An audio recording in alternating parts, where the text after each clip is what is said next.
Justice Kailashnath Wanchu और कैसे उन्हें कानून की किसी औपचारिक शिक्षा के बिना चीफ जस्टिस ऑफ इंडिया जैसे सर्वोच्च न्यायिक पद पर बैठा दिया बिना किसी औपचारिक कानूनी शिक्षा के सीजीआई पद तक पहुंचकर। ऐसा माना जाता है कि किसी जज या सीजेआई यानी चीफ जस्टिस ऑफ इंडिया बनने के लिए वकालत की डिग्री जरूरी है। मैं मान के चलता हूं कि वो किताब आपने बहुत अच्छे से पढ़ी, लेकिन क्या इस बेसिस पर आपको भी चीफ जस्टिस ऑफ इंडिया बना दिया जाना चाहिए? और जब उनके एक आईसीएस सहयोगी छुट्टी पर थे तब महज 10 महीनों में उन्हें स्थायी जज कर दिया जाता है, यानी कि परमानेंट कर दिया जाता है, जिसमें उन्होंने 355 फैसले लिखे। दोस्तों, आज सोशल मीडिया का दौर है, इसीलिए आप छोटी से छोटी घटना को भी इजीली देख पाते हो। लेकिन जब सोशल मीडिया नहीं था, उस टाइम किस तरह से पावर का मिसयूज किया जाता था, ये आपको इस वीडियो में समझ आ जाएगा। कैसे पॉलिटिकल पार्टीज अपने हिसाब से भारतीय संविधान को इग्नोर करके जो मन चाहा वो किया करती थी, और इस वीडियो में कही हर बात को आप जहां चाहे वहां से वेरीफाई कर सकते हैं। एक्चुअली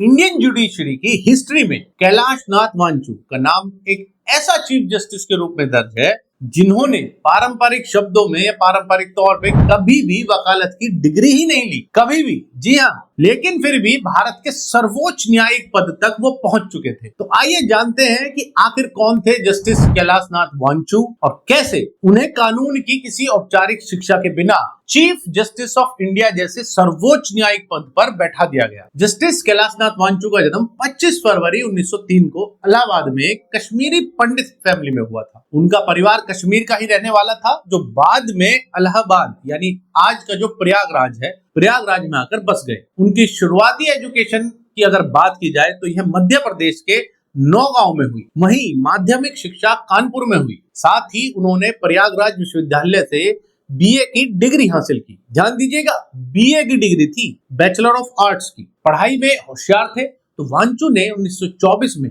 आईसीएस यानी इंडियन सिविल सर्विसेज का एग्जाम क्रैक कर लिया। उन्होंने परीक्षा पास कर ली। ट्रेनिंग के लिए वो लंदन चले गए। ऐसा माना जाता है कि किसी जज या सीजेआई यानी चीफ जस्टिस ऑफ इंडिया बनने के लिए वकालत की डिग्री जरूरी है, यानी आपके पास लॉ की डिग्री होनी चाहिए। लेकिन वांचू इसका एक अपवाद है, यानी एक एक्सेप्शन है, जिन्होंने कभी भी एलएलबी की डिग्री हासिल नहीं की थी, बल्कि 1924 में सिविल सर्विसेज में सेलेक्ट होकर जब वो लंदन चले गए, वहां उन्होंने अपनी ऑक्सफोर्ड यूनिवर्सिटी की ट्रेनिंग के दौरान क्रिमिनल लॉ की पढ़ाई की अपने आप खुद से। ये बिल्कुल ऐसा है, मतलब मान लीजिए कि आपका इंटरेस्ट है क्रिमिनल लॉ में और आज आप क्रिमिनल लॉ की कोई किताब ले आए खरीद के और उसको पढ़ ले। मैं मान के चलता हूं कि वो किताब आपने बहुत अच्छे से पढ़ी, लेकिन क्या इस बेसिस पर आपको भी चीफ जस्टिस ऑफ इंडिया बना दिया जाना चाहिए? चलिए, बनाना छोड़िए, ये बताइए क्या आप चीफ जस्टिस ऑफ इंडिया पद के लिए एलिजिबल हो जाते हैं? नहीं ना।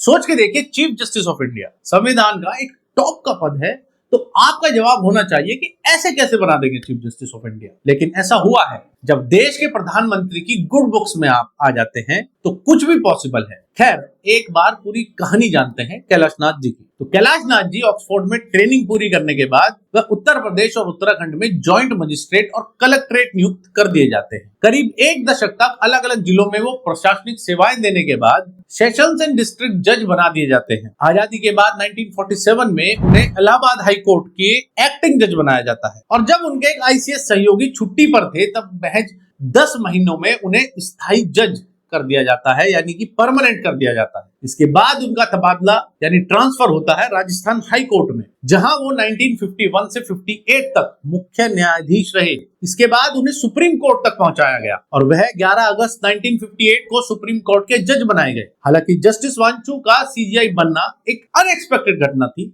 अब 11 अप्रैल 1967 को तत्कालीन चीफ जस्टिस ऑफ इंडिया के सुब्बाराव भारत के प्रेसिडेंट पद के लिए इलेक्शन लड़ने चले जाते हैं और उन्हें चीफ जस्टिस ऑफ इंडिया के पद से अचानक रिजाइन देना पड़ता है इलेक्शन की वजह से। और इस स्थिति में कैलाशनाथ वांचू को 24 अप्रैल 1967 से सीजीआई नियुक्त किया जाता है। उन्होंने 24 फरवरी 1968 तक लगभग 11 महीने तक यह पद संभाला। उनके कार्यकाल में सुप्रीम कोर्ट ने कई महत्वपूर्ण फैसले सुनाए और 1286 बेंच का हिस्सा वो रहे, जिसमें उन्होंने 355 फैसले लिखे।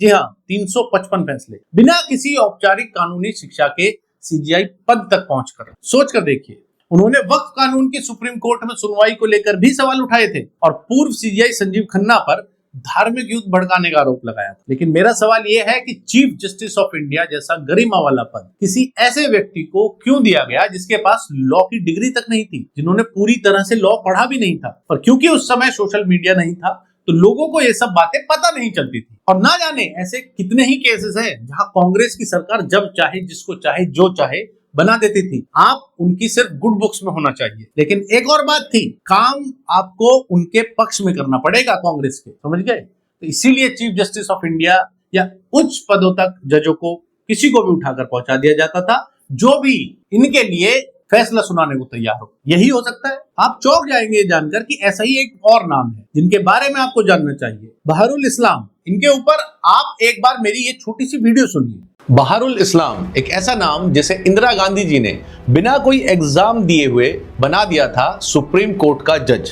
जी हाँ, बहारुल इस्लाम ने असम हाई कोर्ट में 1951 में एज एन एडवोकेट एनरोल किया और 1956 में उन्होंने कांग्रेस ज्वाइन की। 1962 में कांग्रेस ने उन्हें राज्यसभा एमपी बना दिया, जिसके बाद 1972 में उनसे रिजाइन कराया गया और सीधा गुवाहाटी हाई कोर्ट का जज बना दिया गया। 1979 में उन्हें गुवाहाटी हाई कोर्ट का चीफ जस्टिस बना दिया गया, जिसके एक साल बाद 1980 में वो रिटायर हो गए। अब इंदिरा जी का चमत्कार देखिए, रिटायरमेंट के बाद भी उन्हें सीधा सुप्रीम कोर्ट का जज बना दिया गया।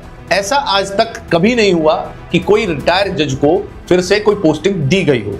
1983 में वहां से रिटायर होते ही कांग्रेस से लोकसभा का कैंडिडेट बना दिया गया और क्योंकि उस साल इलेक्शन लेट हुए थे इसलिए फिर से राज्यसभा भेज दिया गया एमपी बनाकर। अब जब वो सुप्रीम कोर्ट के जज बने थे उस समय बिहार के उस समय के सीएम जगन्नाथ मिश्र जी को एक कोऑपरेटिव बैंक स्कैंडल से बाइज्जत बरी भी इन्होंने किया था। किसके कहने पर? सुना आपने कैसे कांग्रेस ने इस देश में संविधान का मजाक बनाया है कोई जवाब कांग्रेस की लीडरशिप पर कि वो अपने इस तरह के कार्यों को कैसे जस्टिफाई करेंगे? इसलिए इन्हें किसी भी तरह से सत्ता चाहिए जिससे कि ये मनमानी फिर से की जा सके। इस वीडियो को शेयर करें जिससे सब तक ये सच पहुंचे और अपनी बात और अपनी राय कमेंट्स में जरूर बताएं कि आपको क्या लगता है। जय हिंद।